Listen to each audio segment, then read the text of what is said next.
Good afternoon sir. Good afternoon ma'am. Good afternoon ma'am. Sir आज आप लोगों का एमपी का एग्ज़ाम था सर, तो मैं जानना चाहूँगी सर आप सबसे पहले तो बताइए सर एग्ज़ाम कैसा रहा। एग्ज़ाम अच्छा हुआ है मैम। एग्ज़ाम अच्छा था सर। अभी तक मैं जितने भी बच्चों से सुनती आ रही हूँ, बच्चे सर बहुत उनका चेहरा उदास रहा है और मुझे यही फीडबैक मिला है कि मैम पेपर बहुत लेंदी था, हम लोग कर नहीं पाए। अनफॉर्चुनेटली या कोइंसिडेंटली या फॉर्चुनेटली सर आप लोगों के चेहरे मुझे बहुत अच्छे लग रहे हैं। तो सर क्या आप मुझे अपना बताएंगे सर राज और जो भी मतलब आप लोग सर इतने खुश हैं। राज ये मैम प्रैक्टिस के ऊपर डिपेंड है सारा, कि हमारे जो कोचिंग ने प्रैक्टिस कराई है हमारी क्रैश कोर्स में, ऐसी प्रैक्टिस करा दिया कि हम लेंदी क्वेश्चन भी इजीली कर लेते हैं और ज़्यादा टाइम नहीं लगता है। तो सर मतलब लेंदी क्वेश्चंस इजी कर पाए, किस इंस्टीट्यूट की वजह से सर ऐसा हुआ? मैम हम लोग एम्बिशन लॉ इंस्टीट्यूट से हैं। वहाँ पे इस बार एक क्रैश कोर्स चला था एमपी के लिए, और जो टेस्ट सीरीज़ थी वो बहुत कंसोलिडेटेड टेस्ट सीरीज़ थी। वो एक स्ट्रिक्ट पैटर्न पे नहीं थी, उसमें सेक्शन बेस्ड क्वेश्चन थे, सब्जेक्टिव क्वेश्चन थे, स्टेटमेंट बेस्ड क्वेश्चन थे। तो उन्होंने हर एरिया हर तरीके से कवर कर रखा था, एक पैटर्न पे ना चल के एक मिक्स पैटर्न था। जी सर, मैं यहाँ पे सर आपको रोकूंगी क्योंकि सर जैसे अभी आपने बोला कि स्टेटमेंट बेस्ड थे सर, ये मैंने ज़रूर अभी पीछे कुछ बच्चों से भी सुना है कि जो क्वेश्चंस आए थे वो हमारे ये जो एमपी के 20 साल के प्रीवियस ईयर के क्वेश्चन पेपर से बिल्कुल डिफरेंट था। तो बच्चों ने कहा कि मैम इस बार का पैटर्न बिल्कुल अलग था। तो क्या सर आपके इंस्टीट्यूट को आइडिया था या मतलब कैसे आप लोग जो किसी भी बच्चे ने प्रिपेयर नहीं किया सर और आप लोग सर स्टेटमेंट बेस्ड आपने क्वेश्चंस प्रिपेयर किए? मैम वो एक स्ट्रिक्ट पैटर्न पे नहीं चल रहे थे, वो हर तरीके से आपको हर एक एग्ज़ाम की पढ़ा करके सबकी तैयारी करा रहे हैं। तो उन्होंने हर तरीके से हर एंगल से पॉइंट ऑफ व्यू से सोचा होगा, उस हिसाब से टेस्ट सीरीज़ बनाई होगी जिसमें हर तरीके के मिक्स एंड मैच क्वेश्चंस थे। सर जैसे कि ये एमपी का पेपर था तो इसमें मुझे बच्चों ने बताया कि एमपी के लोकल लॉज का बहुत बड़ा सर रोल रहता है। तो सर मुझे बताएंगे सर वो मतलब जो लोकल लॉज है सर वो आपने क्रैश कोर्स में कैसे तैयार किए? मैम लोकल लॉज तो यही है कि उसमें तो 5-5 नंबर के दोनों लोकल लॉज थे, और इंस्टीट्यूट ने प्रीवियस ईयर बेस्ड पे और कुछ अपने तरफ से इतने अच्छे हमें टेस्ट सीरीज में तैयारी कराई है कि हमारे क्वेश्चंस में छूटे नहीं, हमारे प्रॉपर क्वेश्चन कंप्लीट हो गए 10 के 10 इसमें। और सर जीके का सर मुझे बताइए, जो कि बच्चों ने बताया कि जीके भी सर बहुत डिफिकल्ट आई थी इस बार।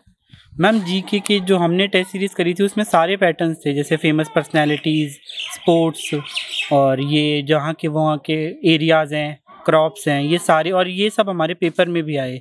थोड़े ट्विस्टेड थे बट ये एरियाज़ हमने पढ़ रखे थे एमपी के, तो इससे हमें हेल्पफुल है। ओके। तो और सर लॉ में सर थोड़ा सा बताइए सर, लॉ में मतलब आपके इंस्टीट्यूट ने, कोचिंग ने या आपकी खुद की मेहनत ने सर आपको कितना मतलब हेल्प किया कि अब जो पेपर था वो आपको ऐसा ना लगा हो कि हाँ बिल्कुल नया है या क्वेश्चंस ना पढ़ पाए हों? क्वेश्चन तो पढ़े गए लेकिन पेपर भी मुझे बिल्कुल नया नहीं लगा, क्योंकि ऑलरेडी हम इतना यहाँ पे तैयार कर चुके थे, और अपनी तैयारी और सबसे ज़्यादा तो इंस्टीट्यूट की मेहनत है, जो इतना अच्छा हमारे उन्होंने क्वेश्चंस बनाए, हमारे ऊपर इतना फोकस किया कि हम एक अच्छे से तैयारी कर पाए। तो सबसे बड़ी मेहनत इंस्टीट्यूट की है, उसके बाद हमारी मेहनत है। सर नाम बताएंगे सर एक बार दोबारा इंस्टीट्यूट का, और सर कहाँ पर है? क्योंकि मुझसे सर अभी पीछे कुछ बच्चे पूछ भी रहे थे, आपस में भी वो लोग डिस्कस कर रहे थे कि यार अभी शायद हरियाणा आने वाला है कि भाई इस बार मैं कोचिंग लूँगा क्योंकि शायद कुछ बच्चों का एग्ज़ाम अच्छा नहीं हुआ है, तो मैं भी सर कुछ बच्चों को हेल्प कर पाऊँ। और सर अच्छी बात है जो बच्चा मेहनत कर रहा है अगर उसे एक सही डायरेक्शन मिल पाए तो सर बताएंगे एक बार दोबारा कहाँ है, क्या इंस्टीट्यूट है सर, क्या इनका ड्यूरेशन रहता है? लो एम्बिशन मुखर्जी नगर दिल्ली। ओके। तो सर ये मतलब किस तरह के कोर्सेज होते हैं और सर क्या ड्यूरेशन रहता है? मैम बहुत सारे कोर्सेज हैं, सब जुडिशरी लॉ रिलेटेड ही हैं। एक इनका मेन फाउंडेशन कोर्स है जो शायद 15 महीने चलता है, और बाकी हर सब्जेक्ट, हर एरिया, हर स्टेट के लिए इन्होंने एक अलग शुरू किया है क्रैश कोर्स, जो ऑनलाइन है, तो आप घर बैठे भी अपने टाइम के हिसाब से ले सकते हैं, और पॉकेट फ्रेंडली भी है, ज़्यादा कॉस्टली नहीं है। तो सर जैसे मतलब इंस्टीट्यूट तो सर बहुत सारे होंगे और आपको भी पता होगा, तो ऐसा सर मतलब क्या आपको खुद को भी लगा कि और कोई इंस्टीट्यूट सर उतना अच्छे से नहीं करा पाया, या बच्चों ने नहीं किया, या आप लोगों ने सर कुछ अलग सा आपके पास ऐसी कोई चीज़ हो शेयर करने के लिए सर, तो प्लीज़ बताइए। शेयर करने को तो यही है कि मतलब इंस्टीट्यूट की मेहनत है, जिसके ऊपर हम आगे बढ़े हैं, उसके ऊपर हमने मेहनत करी है, और उसी जो इंस्टीट्यूट के जो पैटर्न है उसी भी हमने तैयारी करी है, उससे हमारा एग्ज़ाम अच्छा हुआ है। ओके। सर लगता है आपके घर से भी फ़ोन आ रहा होगा सर पूछने के लिए कि एग्ज़ाम कैसा हुआ है, क्योंकि सर सबके पेरेंट्स को सर आज होगा, क्योंकि जब से कोविड हुआ है सर तब से सारे एग्ज़ाम्स पोस्टपोन ही हुए हैं। तो सर मैं ज़्यादा समय नहीं लूँगी। सर मुझे कुछ बताइए, जैसे कि आपके हाथ में भी सर ये कुछ बुक्स हैं जो मैंने अभी तक कहीं देखी नहीं है, अभी बच्चों के हाथ में भी सर मैंने कुछ ऐसा नहीं देखा, इस पर भी सर कुछ लिखा ही हुआ है आपके एम्बिशन के नाम का। हमारे इंस्टीट्यूट ने पब्लिकेशन खोला हुआ है, ये उसी का ही डायरेक्ट बनाया हुआ है ये। अच्छा। Yes ma'am.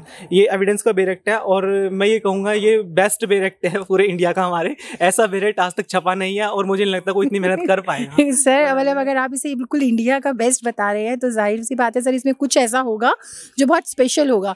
तो मैं चाहूँगी सर उन बच्चों को भी पता लग पाए सर कि इसमें ऐसा क्या इंपॉर्टेंट है, एक बार अगर आप दिखाएं और बताएं तो। यस मैम, मैं ज़रूर बताऊँगा। इसमें सेक्शन के मीनिंग आएंगे साथ में।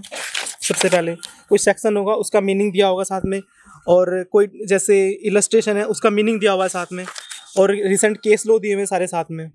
ओके तो क्या रिसेंट केस लो और जो नहीं होता सर, क्या नहीं कि किसी में नहीं होता, सिर्फ केस लो किसी किसी मिल जाता है, लेकिन सेक्शन का मीनिंग नहीं मिलता जनरली। और इलस्ट्रेशन का मीनिंग तो कोई देता ही नहीं है, किसी भी पब्लिकेशन को आज तक किसी ने बनाया नहीं है जो इलस्ट्रेशन के आपको मीनिंग समझाए। क्या इलस्ट्रेशंस ऐसी होती हैं कि आपको एक बार तो समझ में आ जाएगी क्या है, लेकिन उसका एग्जैक्ट मीनिंग क्या है वो स्टूडेंट नहीं समझ पाता है। हाँ सर, मैंने कुछ ऐसा सुना भी कि सर जैसे आईपीसी का मैं पीछे कुछ आपका सब्जेक्ट होता होगा सर, मैंने किसी बच्चे से सुना भी कि एग्जाम में आईपीसी की इलस्ट्रेशंस भी आई हुई थी। तो सर मतलब इस तरह की चीज़ें जैसे आई हैं और आपके बेरेक्स हैं तो सर मतलब आपको हेल्प मिली उन चीज़ों में? जी मैम, ये बेरेक्ट कंसोलिडेटेड है तो हमें अलग अलग बुक्स को रेफ़र करने की ज़रूरत नहीं है। जो इलस्ट्रेशन इसमें दे रखी है उसको नीचे समझा भी रखा है। इलस्ट्रेशन अपने आप में एग्जाम्पल है पर उस एग्जाम्पल को भी बहुत ईजी करके समझा रखा है, तो कुछ मुश्किल नहीं होगी अगर हम इससे पढ़ेंगे तो। और ज़्यादा बुक्स लेने की ज़रूरत नहीं है। ये इतनी सारी बुक्स का कंक्लूजन है कि मतलब इस बेरेक्ट से पहले मतलब जब तक ये छपा नहीं था, अभी तो जितने भी अभी और प्रोसीजर में है बनने हमारे, अभी सीपीसी और एविडेंस का कंप्लीट है और बाकी प्रोसीजर में है, लेकिन जो नहीं बने उसके लिए मेहनत हमें इतनी करनी पड़ जाती है कि इंटरनेट से कहीं से साइटेशंस उठाओ, केस लॉज निकालो और प्रीवियस ईयर के क्वेश्चंस वगैरह, इतना कुछ हो जाता है। लेकिन इसके साथ हमें अपने कोचिंग का स्टडी मटेरियल मिलता है, उससे ही बहुत हेल्प मिलती है हमें। तो सर मतलब एक्सपेक्ट करेंगे आप लोग और आपके पेरेंट्स की सर आपका ये प्री ज़रूर क्लियर होगा। प्री क्लियर ना हो लेकिन एक सेटिस्फेक्शन है कि जैसे और लोगों का एग्जाम अच्छा नहीं हुआ है तो मुझे इतना अच्छा लग रहा है कि हाँ मैं एग्जाम में कर पाया, बहुत अच्छा एग्जाम हुआ। हाँ, और प्री क्लियर हो जाना चाहिए क्योंकि हम लोगों ने जो पेपर किया वो बहुत हमारे लिए मुश्किल नहीं था, बाकियों से हम एक स्टेप आगे फील कर रहे हैं। Okay sir, thank you so much. और सर मैं भी बच्चों को बिल्कुल ज़रूर बताऊंगी सर, जो बच्चे दिन रात मेहनत कर रहे हैं और जिनका पेपर अच्छा नहीं हो पाया है, क्योंकि अभी बच्चे बता रहे थे कि आगे हरियाणा भी आने वाला है, तो सर हम बिल्कुल आपसे सर दोबारा कांटेक्ट करेंगे। Thank you sir.